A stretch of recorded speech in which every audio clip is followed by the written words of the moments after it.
4 years ago, before anyone ever imagined Donald Trump was going to be president someday, people in the U.S. were already scared. The United States government was already rounding up and deporting millions of immigrants on an explicitly racist basis.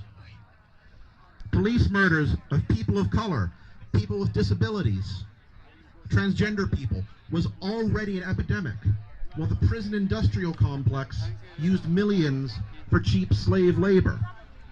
Wars in Iraq and Afghanistan and Libya were already going on forever and killing millions.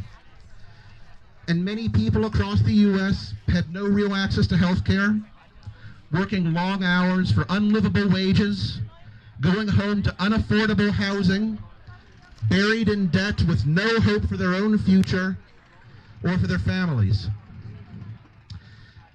And so I watched in horror and surprise on the night of November 8th, 2016, as Donald Trump, a serial sexual predator with over a dozen women making accusations against him,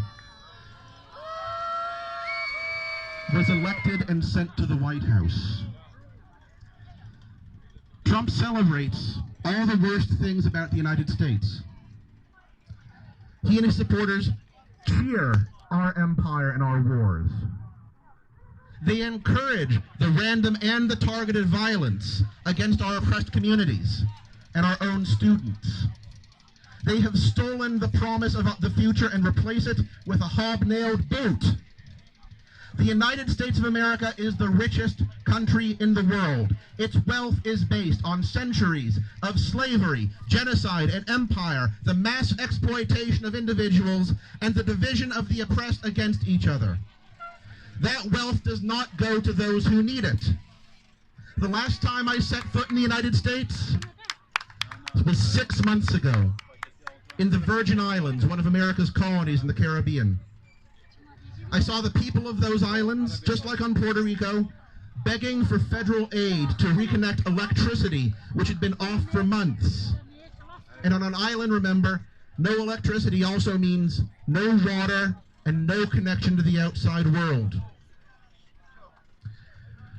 We can build a better United States and a better world if the wealth we make stays with us and is shared in common.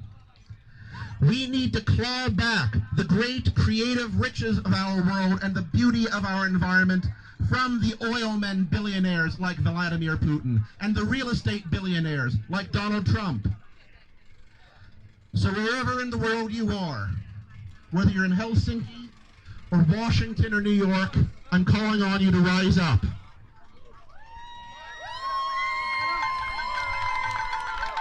If you work, join your union and get it active.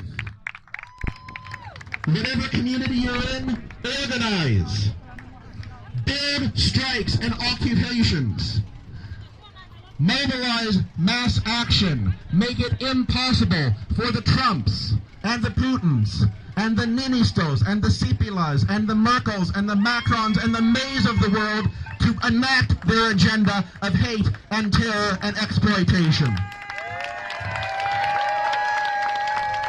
We can unite together to stop the violence and defend the oppressed and liberate the world. We need to take action, and if you're here today, you are beginning to take that action. Thank you very much.